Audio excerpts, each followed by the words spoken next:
this day, the creator of the universe decided that he wanted to create man. So from the dust, he created us, and he's seen that we was good. Now, when he created us, he had a perfect life in mind for us.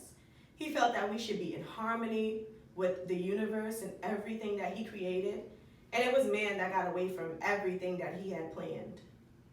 Now, moving forward, today I am going to be talking about the controversial word, which is the word nigger. Now, this word has followed the brown-skinned African-American individual for generations and generations of people. This term has been used. Now, the brown-skinned people, over the course of time, took this term in a defensive way. We felt that this term was being used to degrade us as a people, to tear us down further from what slavery has already done. So today I want to talk about this controversial word, and I want to bring some light and some truth to this term, to show that it was not meant to degrade us as a people, but it was meant, and it's probably one of the few key pieces that was left in place to help us to remember who we were as a people and to show us where we came from. Now, this term, which is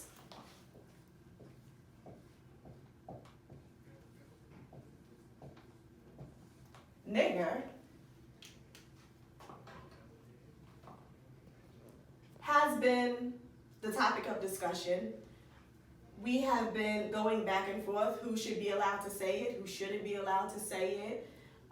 Maybe we should keep the rights to this word and only be able to use it amongst ourselves, despite even us feeling that it's used as a derogatory term for our people.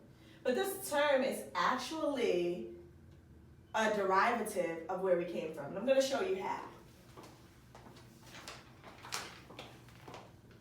Now, here we have a map. This is a map, a partial map of the continent Africa. On this continent, there is a piece of land, if you would have, or a country, which is known as, what do you see there? Niger. Yes, it's there. Guys, do your research and you'll see the same. But this land is actually a representation of what they use to identify us as. Now, during slavery, when they abducted us and took us from our land to bring us here to the States to begin our journey as slaves, they took so many people that they didn't have a name for everybody. It was impossible for them to, be able to name everybody. So what did they call us? They called us niggers. Not to be, offensive towards us and not to degrade us as a people, but they were just simply calling us where they took us from.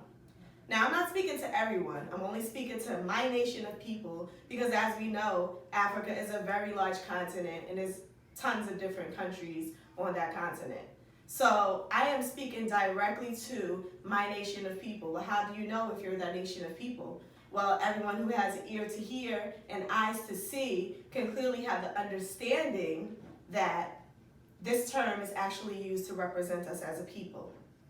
Now, when they took us from our country, they called us according to where we came from, which was nigger. And it's not even pronounced nigger, but when you have different people coming in and you have them taking over and kind of, bringing you to another land, they don't have the full understanding to speak the language or to pronounce words the way they should be pronounced. So they called it nigger, but it's actually pronounced Niger.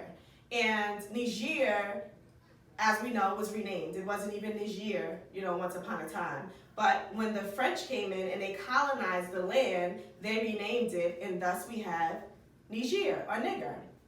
So this term is a representation of who we are as a people. And it's important that in this time, we come to know who we are, that we begin to do our research, we begin to study, we begin to do our due diligence to discover who we are. And no more are the lies. It is all being done away with, and we are coming into truth more and more. And there's really no excuse to say that you don't know or you don't understand. Because even if you sit down and you read and you don't have understanding, you pray for understanding, and he is so gracious to give it. So I want to say to my people, to everyone who have an ear to hear and eyes to see, that it's imperative that we begin to come into ourselves, that we begin to learn where we came from, that we begin to study that, because our exodus is coming sooner than we all think, sooner than we all know. And in this time, our Creator is bringing up people to lead his people from the bonds of captivity. As he did in the days of Moses, when he brought the Israelites out of Egypt. Today, he is doing the very same, but in a slightly different way.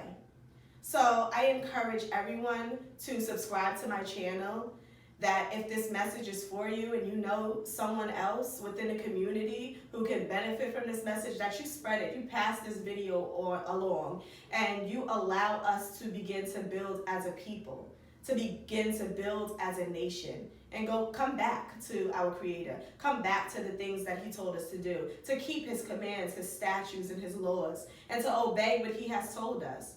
See, we went wrong when our ancestors failed to obey the commands and the laws that he set forth, and they went their own way and decided to worship false idols and pray to other gods.